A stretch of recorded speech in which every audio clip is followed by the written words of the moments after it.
All right, so here's a CRF 300 right there, 300L Rally.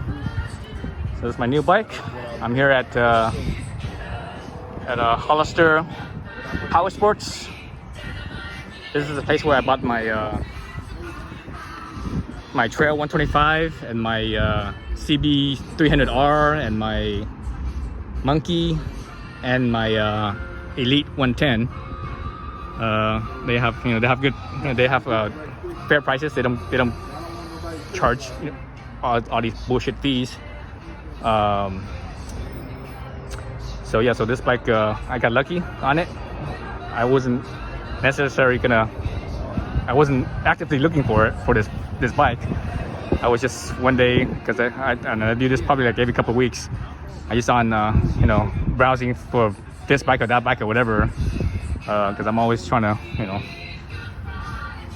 I always have this itch for bikes. So all of a sudden this bike just popped up.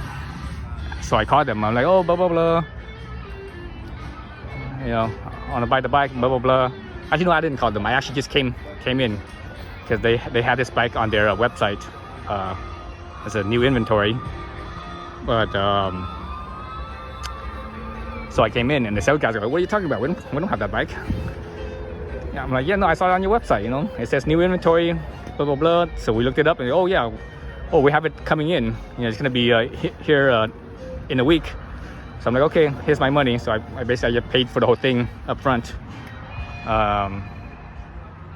Paid for the whole thing up front. And now a week later, it's in and it's ready to go, and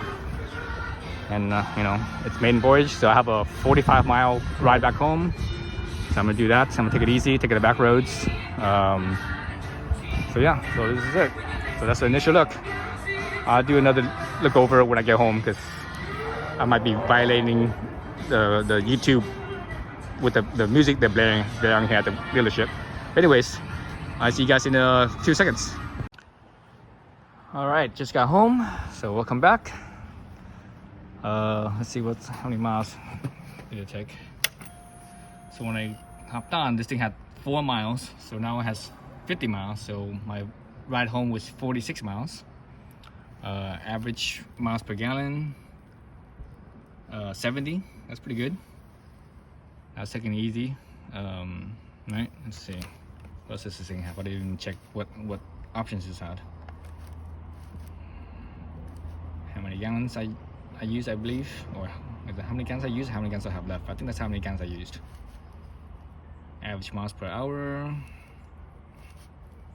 average miles per gallon, 0.7 gallons. I think that's how many miles I used. So that's it. Let's see what else is this one. Oh, trip A, trip B. This is kind of neat. Oops. Whoa, that was loud. That sounded louder than most motorcycles. So this is kind of neat with God, my ears are ringing. This is kind of neat with Honda. I had this on my CB 300R as well. It's a little timer, hour, minute, seconds. It's like a stopwatch. Basically, it counts how many hours you've been riding. So that's kind of cool.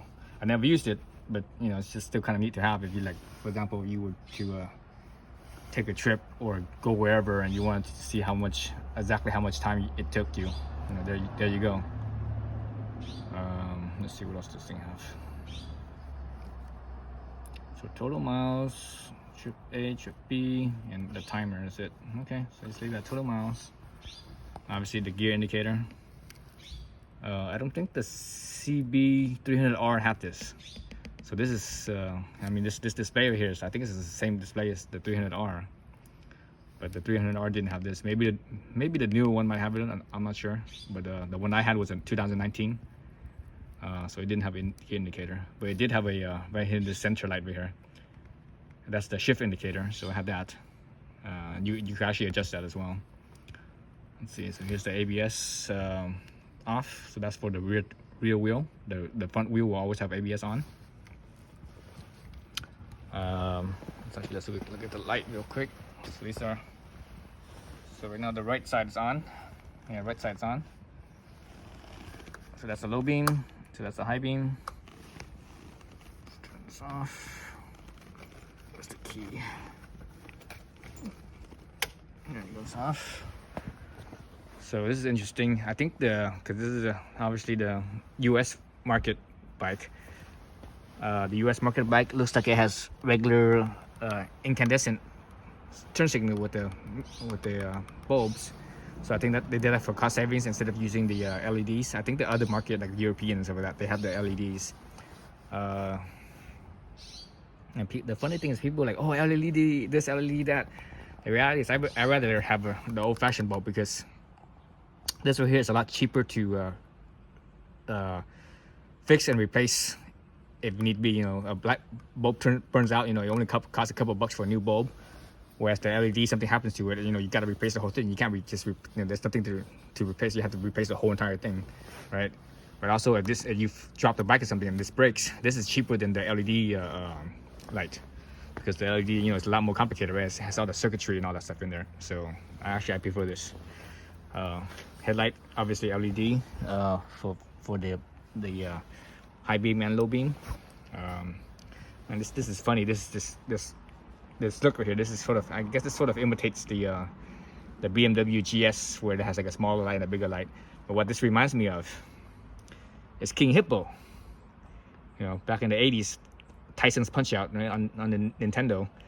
I had that game, Tyson's Punch-Out, when I was a kid. And this totally reminds me of King Hippo. Let's see, what else with this bike so far? So there's that. Oh, so one thing I didn't realize is that it comes with like little wind deflectors. I didn't realize that they had a wind deflector. Actually, I didn't have it, but you know, it's just, and it's all it is just a wind deflector. There's no, you know, you drop this, you can still bust this up and bust your levers. So I already have on order some bark busters, so that way I could, you know, with the where it connects right here, you know, the whole metal loop, so that way it protects. So they have that on order. It should be here any day now. I think probably this coming week. Let's see what else with this. It's a bit different. So the folks that have the 250L, let me know, because I used to have a 250L, but I can't remember them. You know, I have videos on it. Maybe I should look back at my videos and see. But one of the first things that I noticed was the drive here. This right here is basically, it's a dirt bike setup drive. There's no cush drive. I could have swore the 250L had a cush drive, but again, it's been so long since I had mine. Let's see, when I had the 250L, I think mine was a 2013 or maybe a 12 or 13, and I had that bike for about 1 year. I had it for about 1 year, and I could have swore I had a cush drive, but again, I could be wrong. I just don't remember. You know, it was because I bought that bike back in I think it was I bought it. It was 2 or 3 years old, so I bought it around 14 or 15. And I only had it for like about a year, and I sold it, you know, so I think I had it maybe I bought it in 14 and I sold it in 15. But anyways, whatever the case, let me know for that. Let's see, you know, helmet lock, that's nice, instead of some stupid loop where you bring up the seat. But you know, I think with this one you actually have to unbolt it to take the seat off. So if you have a cargo net or something like that, right, the little hook right here. Oh, here's the emission stickers. Tire pressures. So here, this is interesting right here. So if you're at maximum weight capacity, the front is 22, the rear is 25. But if you're up to 200 pounds, the front and rear is 22. So that's why I'm gonna be using 22 front and rear. So the ride home, the first mile or so, the tires were very slippery. You know, new tires, they were very slippery. But the other thing is that, you know, because the knobbies, each knob is obviously independent of the other. So when you're on the knob and you're loading it up, it's flexing, it's moving. And since it's not all solid like a street tire is, there's more wiggle. So you actually feel that underneath you. You feel the bike kind of wiggling around. So that's what it is. And also, you know, low tire pressure as well. Both things as that. But you know, this is a bias ply. So bias ply tends to be stiffer than a radial. See what kind of tires are these? I think these are IRCs. Yeah, IRCs. IRCs. 6. No, that's a load. 62 is the load. P is the speed rating. Obviously 18, 120, 18. Let's see. Oh, here they are. Trails GP 22R, 22Rs. So that's what they are in the front. So one thing I don't like is for this is the preload adjustment on this bike. You know, there it is right there to access the preload adjuster. Man, that's like that space is so tight. I don't see how. You know, I don't see how the wrench could go in there easily and adjust your preload. So that's kind of goofy. Well, there's not that much adjustment either. Now looking at the threads. Oops. Looking at the threads, there's not much there. There's only, that looks like, oh, I don't know, maybe about 10 millimeters at the most of threads, maybe less than that, maybe 8 millimeters. And underneath that, I don't see much of anything either. So, so I don't know. I have to check my preload and see where I'm at. It felt pretty soft. I mean, even the bike itself, if you just on the bike on its own weight, you can actually kind of lift it up a little bit. Oh, I can't do this with one hand. Let's see. I can do that later. We'll see. Other cool thing that I didn't realize is that the tank. It's a metal tank. It's not a plastic tank. So that's kind of cool, but at the same time that's kind of bad. So you know, because you ride dirt a lot, you know, you'll always drop the bike and ding up the tank. But hopefully that won't happen because I'm gonna have all the frame guard and all that stuff. So hopefully that never happens. But so this is kind of nice. Some ways nice, some ways not. Let's see what else. So I'm very familiar with this engine. This is my fourth one basically. The first one I had was the CB300F. So that's one. Second one I had was the CRF300L. It's 2. Then third one was the CB300R 3. So this, and obviously this one 300R. Oh yeah, 300L Rally. So four bikes I've had with this engine. So I know it very well, very familiar with it, and I've done the big bore kit on the on my 300 F. That wasn't very successful because I did a sloppy job. I should have did a better job, but I don't know why I didn't. But anyways, yeah. So very familiar with this. So this is different right here. The master cylinder and the reservoir for the rear brake is all one. So this is a pretty small reservoir, but it's okay. You know, it's a rear brake. You know, it doesn't really get hot.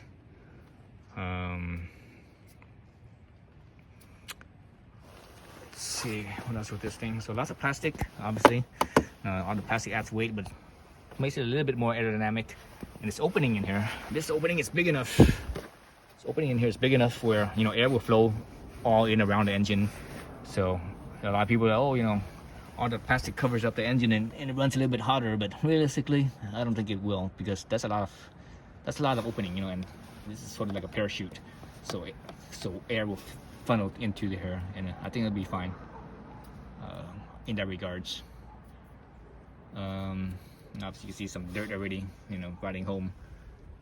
You know, it's been raining this whole past week. And today's the second day where it's sunny, and in another 2 days it's going to rain for another couple weeks again. So it's going to be a little bit dirty. Let's see what else with this bike. So obviously it has the ABS front and rear. Let's see where's the rear ring. Yeah, the ring's right here, the ABS ring. Let's actually just see the tooth sprocket in here. Rear tooth sprocket is 40 tooth. 40 tooth, and I think the front is a 14. Usually the front on this bike is 14 if I can remember right. You could fit a 15 on here, but a 15 is kind of tight. But you know, I don't think you really need it unless all you do is highway, and you don't. I didn't buy this bike to go on the highway. No, this is a travel bike, back roads bike. You know, exploring bike. The one thing with the transmission on this, it's besides having a slipper clutch, now it has a slipper clutch, but also the gearing is different from all the other bikes. Even the 250L, the gearing is different. So the gearing is lower, so that's what I noticed. And from fifth, as far as like first to second to third, fourth, fifth, those gears, each time I jump a gear, shift a gear, as far as like the ratio change, they feel pretty uniform between the gears. But from 56, you could actually feel that difference in gearing ratio. So 6th gear is a lot taller. It's an overdrive for the highway. So I'm glad Honda thought about that when they did that instead of before. Before on the 250L, I thought the lower gears were a little bit too tall for riding in the dirt. But this bike, it feels pretty low. For riding around in the street, it feels pretty low. It feels kind of like the 300R does on the street, where you're like, oh, a lot of people up gears those things to, instead of 14, they use a 15, because they feel like, oh, it's too low. By the time you cross through an intersection, you're really shifting into third, into fourth, or something like that. So this bike feels kind of like that, but that's perfect for being on the dirt. Let's see. Yeah, it's a cool little bike. The seat, a lot of people are complaining about the seat. They say it's too hard or uncomfortable. It feels, I rode it for an hour and it felt perfectly fine. My butt didn't notice. The only thing I noticed was right here, because I didn't necessarily sat right in the low spot of the seat right here, right? Because the seat kind of dips a little bit. So I wasn't actually right here. I was actually sitting where this right here ran across my butt. It was probably above my tailbone, a little bit above my tailbone. I felt this, so I'm probably gonna take this out, because I could see, an hour with this, no big deal, but try 6 hours, 8 hours, that will, you'll notice it. You might get a little sore right here on this little spot. Let's see what else with this bike so far. So the clutch is pretty soft, because again it has that slipper clutch, the clutch assist, so it's very soft. Actually, I need to adjust this. So the dealership didn't give any slack, because normally you're supposed to have a little bit of a slack. Let's see, I barely touch and it's, see that I just barely touch it and you can see the lever movement. So that's not enough slack. You're supposed to have about half an inch of slack when you activate the lever, the clutch right here. It shouldn't move at all. So that's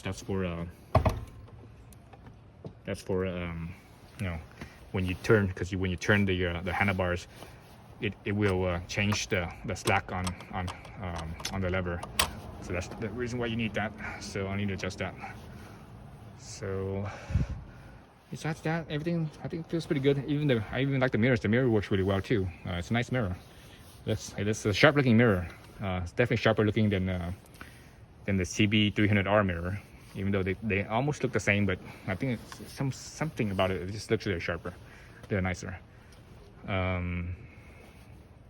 So yeah, so I have some stuff, some toys or add-ons that I already have on order.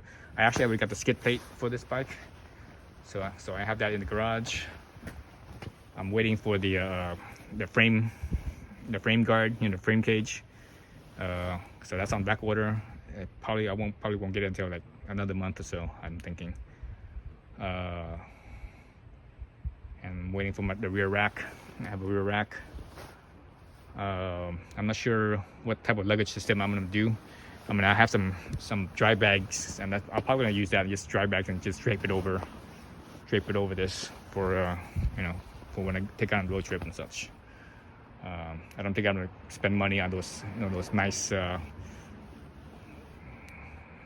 adventure travel bags, because those things are so expensive. I'd rather put my money elsewhere. I also have the suspension on order, so I basically paid for this thing last week, and I just picked it up today. After I paid for it, I went home and I ordered some suspension already, suspension stuff, some race tech valve for the front, and a Racetech shock, so that way I have an adjustable damping. And as is, it's fine for road use, but I could see for being on dirt, I can see the weakness. Even though I'm a light guy, I'm really light. I mean, the target market as far as weight wise, I think Honda targets someone like me, really lightweight. But with this setup right now, if you're running on dirt, you have to go really slow and it'd be fine. But you go a little bit faster, it's gonna. I could tell that it won't work very well. So anyways, it is interesting. So the swing arm, see that right there? That rubber, that's a rubber plug. So basically because the swing arm is hollow, there's a rubber plug there, and there's one in the front too. The other side has it. Yep, other side has one right there, and yeah, one right there. So that's interesting.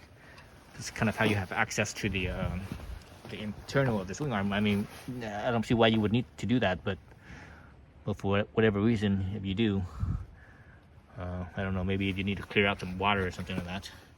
The thing should have some drain holes on the bottom. Yeah, I can feel it. Yeah, right there. I can feel the drain hole right there. See that drain hole? So you shouldn't need that. I mean, unless you're doing a water crossing where it's really muddy. When it's really muddy and you have a bunch of mud ending up inside the swing arm, I don't see a reason to to take those plugs off and clear it out. Let's see. Let's put this back. Yeah, I think that's it for now.